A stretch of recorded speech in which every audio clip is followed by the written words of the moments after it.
वर्ष 2024 में देश में बीजेपी की सरकार नहीं बनेगी। सुनकर आप चौंक गए होंगे, लेकिन आप चौंके नहीं। कर्नाटक का चुनाव परिणाम देखकर ऐसा ही लगता है। जहां नरेंद्र मोदी के नाम का प्रचार किया गया, बावजूद कर्नाटक में कांग्रेस पूर्ण बहुमत की सरकार बनाने में कामयाब हो गई। आंकड़ों में यदि आप देखेंगे तो केंद्र की मौजूदा सरकार और 2024 में बनने वाली सरकार के बीच महज 61 सीटों का फासला है और ये सीट यह तय करता है कि 2024 में नरेंद्र मोदी का लहर देश से समाप्त हो जाएगा। बीजेपी के समर्थक इस बात को सुनकर इस चैनल को कोसेंगे अवश्य, लेकिन वे कोसते रह जाएंगे और सत्ता उनके हाथ से निकल जाएगी। आंकड़ों में समझिए, देश में 543 लोकसभा सीटें हैं। इनमें से 328 सीट बीजेपी गठबंधन के पास है, जबकि यूपीए के पास 109 सीटें हैं। कुल विपक्ष को मिलाकर यदि बात करें तो कुल विपक्षी पार्टियों के सांसद 211 हैं। यदि आप आंकड़ों में देखेंगे तो केवल बीजेपी के पास 300 सीटें हैं, एसएचएस के पास 13 सीटें हैं, आरएलजेपी के पास 5 सीटें हैं, ADS 2, एजेएसयू 1, MNF 1, NPF 1, NPP 1, SKM 1 और स्वतंत्र 2 सांसद बीजेपी गठबंधन के साथ हैं। कुल मिलाकर 328 सीटें बीजेपी गठबंधन के पास है। इसी प्रकार से यूपीए के पास वर्तमान में कांग्रेस के 50, डीएमके के 24, जेडीयू के 16, एसएसयूबीटी के 6, एनसीपी के 5, कुल मिलाकर यूपीए के पास 102 सीटें हैं।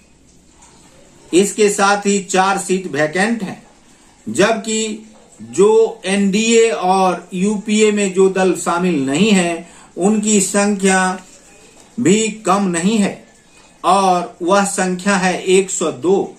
इसे लीड कर रही पार्टियां हैं टीएमसी के 23, वाईएसआरसीपी के 22 और बीजेडी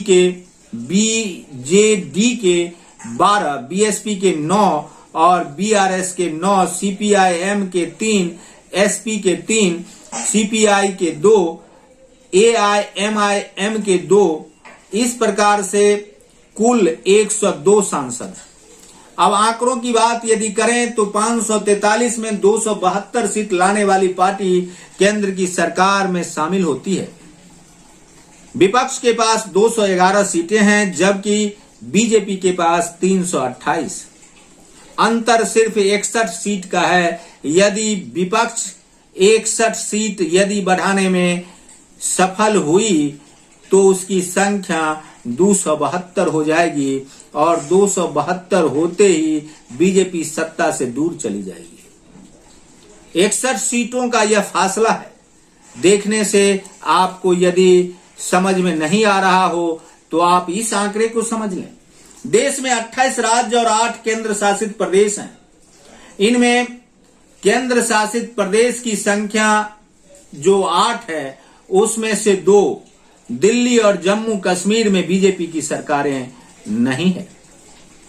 इसी प्रकार से पंजाब, हिमाचल प्रदेश, बिहार, झारखंड, राजस्थान, पश्चिम बंगाल, उड़ीसा, आंध्र प्रदेश, तेलंगाना, छत्तीसगढ़, तमिलनाडु, केरल एवं कर्नाटक, कुल 15 राज्यों में बीजेपी की सरकारें नहीं हैं।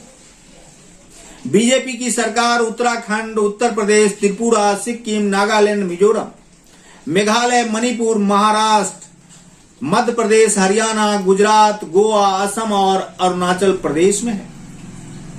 इस प्रकार से भी यदि आप देखें तो आधे बिहार ही नहीं, आधी आबादी बीजेपी के विरुद्ध है और देश भर में बीजेपी विरोधी लहर भी चल पड़ी है।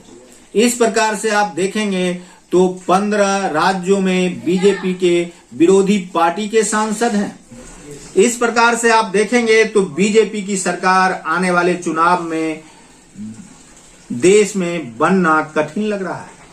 हालांकि विपक्ष को भी बीजेपी को सत्ता से दूर करने के लिए अभी और मेहनत की जरूरत है। जनता नरेंद्र मोदी के मन की बात को सुनते सुनते अघा गई है।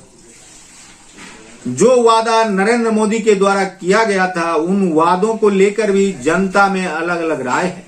इससे यह प्रतीत होता है कि देश में नरेंद्र मोदी के खिलाफ एक हवा चल पड़ी है। लेकिन बीजेपी के लोगों को यह नहीं दिख रहा है। बीजेपी अंदर ही अंदर पूरे देश भर में सर्वे करा रही है। बीजेपी इस सर्वे के बहाने यह देखना चाहती है कि नरेंद्र मोदी को अगला प्रधानमंत्री घोषित कर चुनाव लड़ा जाए या नहीं। दूसरा सर्वे यह हो रहा है कि बीजेपी को जो पिछले चुनाव में वोट मिले थे, उसकी प्रतिशत घटी है या बढ़ी है।